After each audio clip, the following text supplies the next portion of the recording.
Hola, bienvenidos a nuestro programa Te veo, te hablo, te cuento. El día de hoy hablaremos sobre las problemáticas que se están dando en los países de América Latina, con nuestro tema La herida latinoamericana. ¿Qué es lo que está sucediendo en Latinoamérica? ¿Cuál es la herida del Perú? Para saber eso, primero debemos hablar del inicio de la política de este país.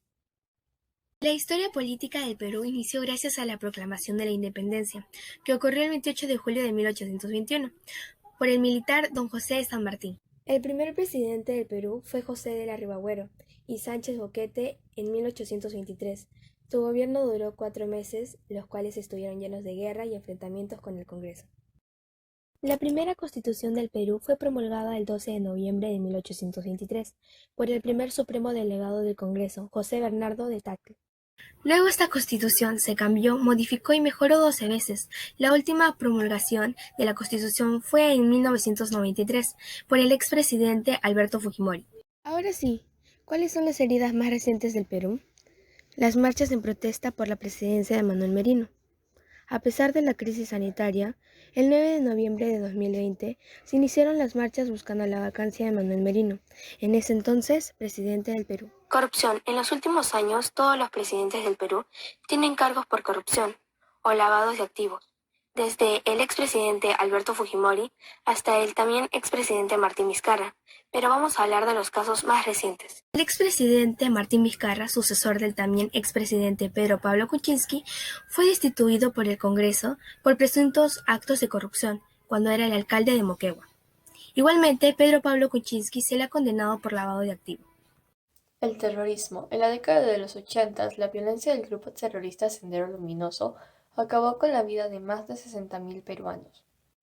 Felizmente, gracias al trabajo del Estado y de las Fuerzas Armadas, lograron capturar a su líder Abimael Guzmán, quien se encuentra en la cárcel condenado a cadena perpetua por los asesinatos cometidos.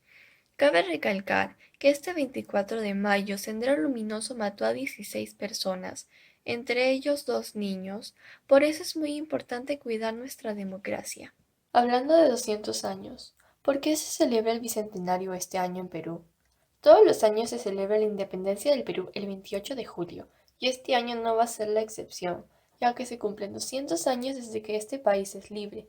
Pero no podemos ignorar la crisis sanitaria de estos momentos por el virus COVID-19, ya que mucha de la población del Perú se infectó de este virus. Eso llevó a que casi todos los hospitales colapsaran y que muchas personas fallecieran. El miedo de infectarse de este virus, más las restricciones del Estado, produjo que varios negocios quedaran en bancarrota y muchas personas se quedaran sin empleo. Entonces, ¿cómo las personas mantuvieron su economía? En plena pandemia y sin trabajo, muchas personas se tuvieron que reinventar. Las personas que tenían negocios decidieron implementar y crear páginas web para dar publicidad a sus negocios. Y las personas desempleadas, en muchos casos, empezaban un nuevo emprendimiento. ¿Cómo afectó la pérdida de economía en la educación?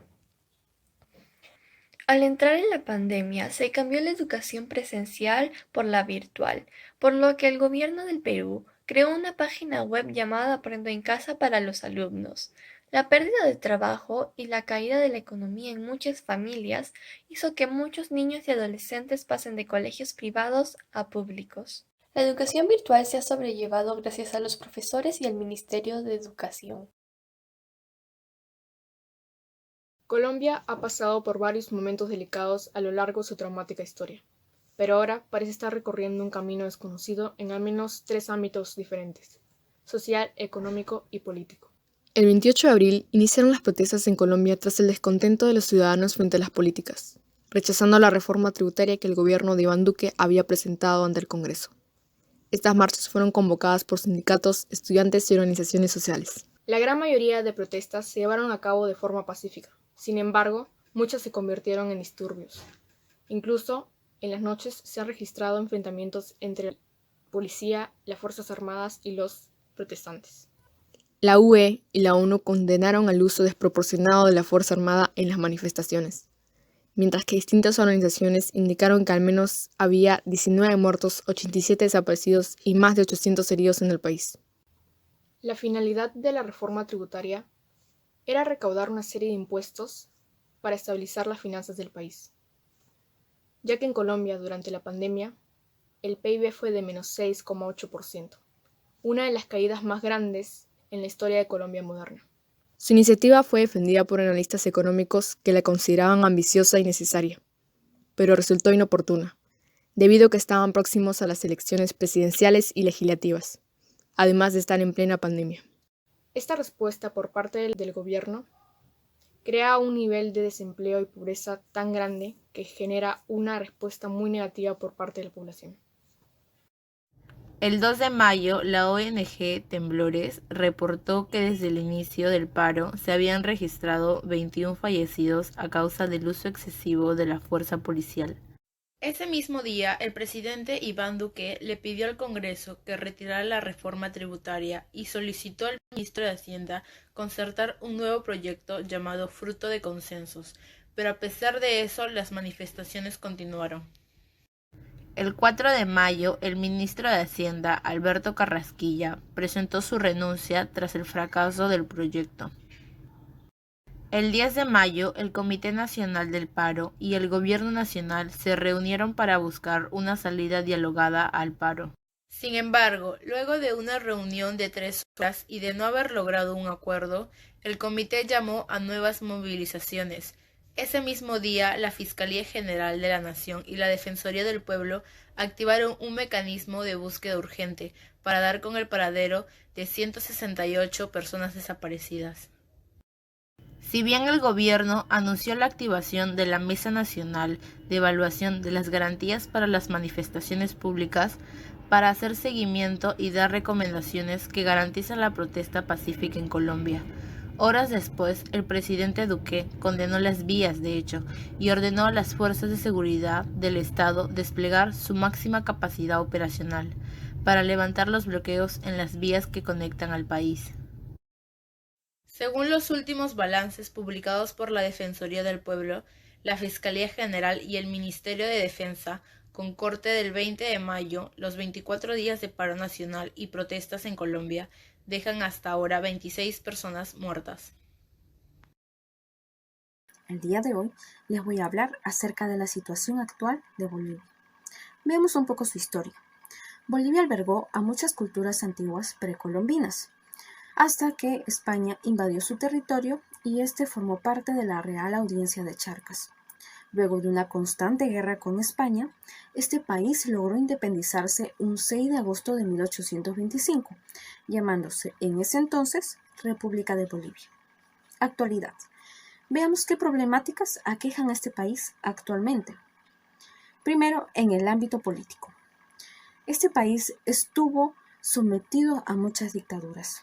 En 1952 hubo un estallido de revolución nacional, el cual fue promovido por la MNR o Movimiento Nacionalista Revolucionario, el cual fue apoyado por la clase media, por los sectores mineros, por los indígenas y por los campesinos. En 1971, el coronel Hugo Banzer impuso un gobierno dictatorial.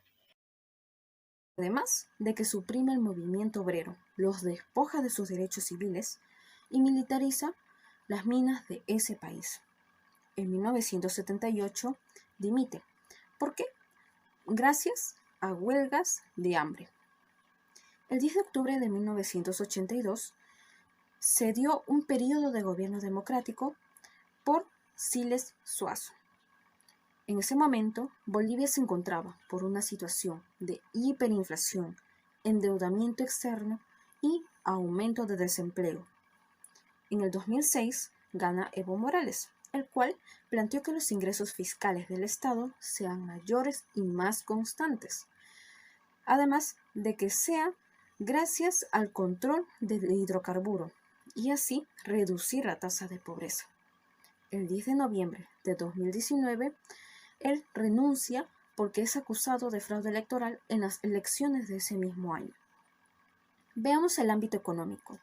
El expresidente Morales marcó un hito muy importante. Vamos a ver 3 etapas. Antes de Morales, existía un escaso índice de desarrollo humano.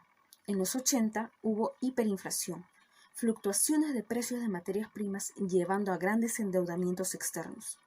También hubo una crisis económica por oscilaciones del mercado de estaño y una gran depresión en 1999. Durante Morales, su economía fue creciente. Su gobierno se caracterizó por su crecimiento económico, centrándose en la nacionalización de hidrocarburos y dando empleo a los pobres. El mayor peligro del modelo económico establecido era el agotamiento de los recursos minerales. Después de Morales, Luis Catacora, ministro de Economía en la gestión de Evo, es el actual presidente. La pandemia de la COVID-19 paralizó este sector y al no haber impuestos no hay ingresos para el Estado. Al no existir estos ingresos, aumenta la pobreza. Conclusión, los problemas políticos influyen en la economía y existe el riesgo en la estabilidad del modelo económico. Veamos el ámbito social. Los distintos golpes de Estado y dictaduras afectaron a los bolivianos.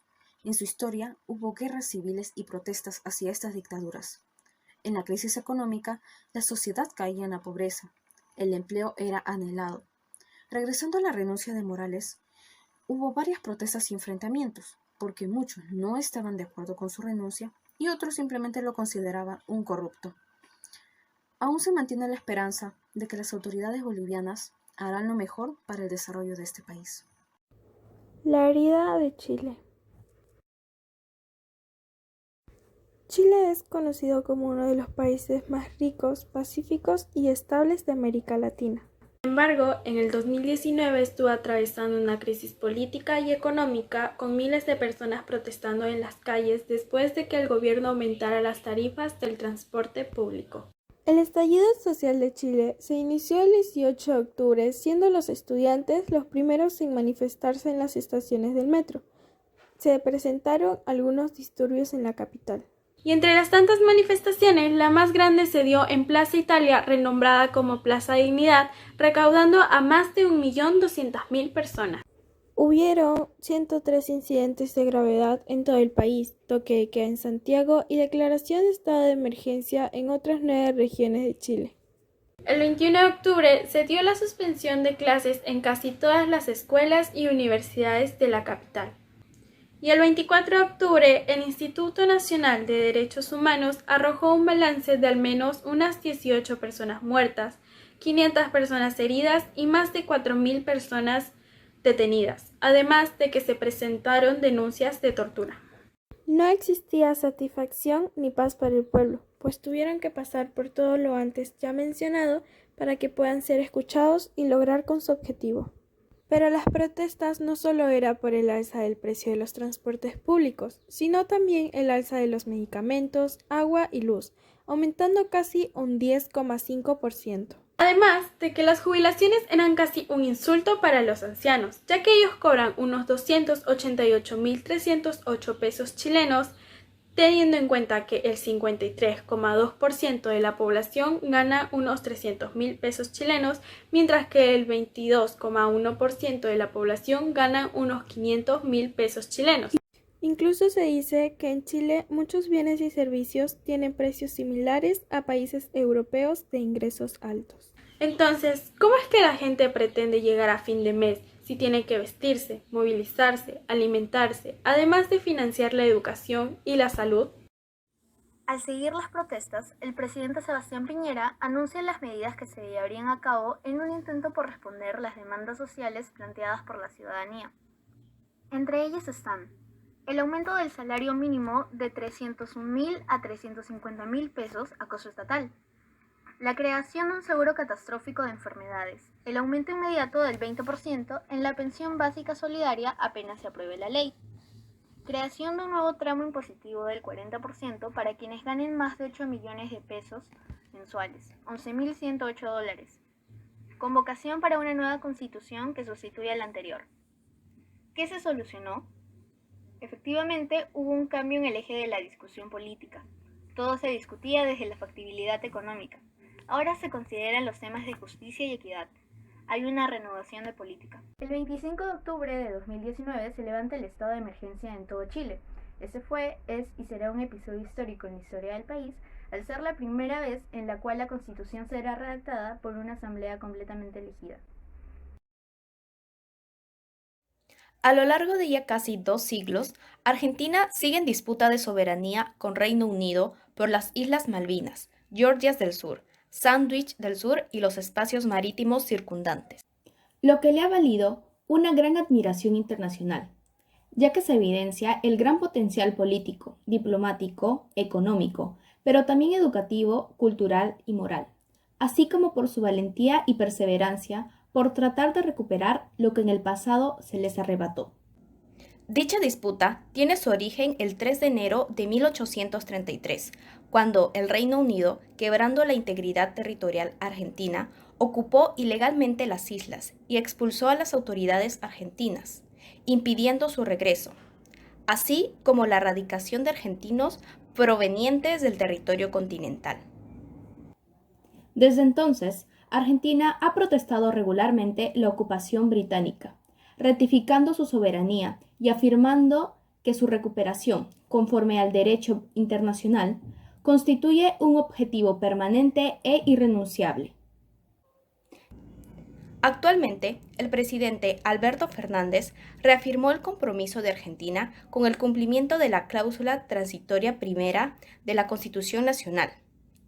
A su vez anunció que se trabajará de manera incansable para potenciar el legítimo e imprescriptible reclamo por la soberanía sobre las Islas Malvinas, Georgias del Sur y Sandwich del Sur y los espacios marítimos e insulares correspondientes, llevándose a cabo en memoria de quienes cayeron en la lucha por la soberanía, por lo que se trabajará por la resolución pacífica del diferendo y sobre las bases del diálogo que propone la Resolución 2065 de las Naciones Unidas, resaltando que no hay más lugar para colonialismos en el siglo XXI. Causas. Luego de su independencia, Argentina alegó y afirmó que las Islas Malvinas eran parte de su territorio y que estaba en el derecho de reclamarlas como suyas. En 1833, Gran Bretaña obtuvo el control sobre las islas y las declaró colonias del Reino Unido, decisión que causó descontento en el gobierno argentino. En el año 1982, Argentina se encontraba bajo una dictadura militar, al mando de Galtieri, quien pensó que la guerra de Malvinas sería una forma de darle popularidad al gobierno. La guerra fue iniciada por el dictador argentino Leopoldo Galtieri, quien quería apoderarse de las islas con la justificación de que el territorio argentino debía ser indivisible y que la estadía de una nación extranjera tan cerca del país era un peligro para la soberanía de la nación. Consecuencias: muerte de más 600 argentinos, 1.200 heridos y más de 250 británicos muertos. Como consecuencia política, las relaciones diplomáticas entre Argentina y el Reino Unido fueron suspendidas totalmente, hasta 1990. Aún en la actualidad no existe un trato muy amistoso entre ambas naciones. La gran crisis económica y política dentro de Argentina dio inicio al proceso de vuelta a la democracia. Por último, la cuestión de las Islas Malvinas fue, es y será un tema central para todos los argentinos, tal como lo expresa la Constitución Nacional mediante su disposición transitoria primera. Argentina ratifica su legítima e imprescriptible soberanía sobre las Islas Malvinas, Georgias del Sur y Sandwich del Sur, y los espacios marítimos e insulares correspondientes, por ser parte integrante del territorio nacional. La recuperación de dichos territorios y el ejercicio pleno de la soberanía, respetando el modo de vida de sus habitantes y conforme a los principios del derecho internacional, constituyen un objetivo permanente e irrenunciable del pueblo argentino. Este conflicto sigue vigente en materia de pensamientos ideológicos, sociales y en la cultura de cada país. Para finalizar, nos encantaría saber tu reflexión ante estos hechos en Latinoamérica. Puedes dejar tu respuesta en los comentarios. Bueno amigos y amigas, gracias por llegar hasta aquí. Si les gustó el video pueden darle like, compartirlo y suscribirse. Recuerden activar la campanita de notificación para no perderse de ninguno de nuestros próximos programas.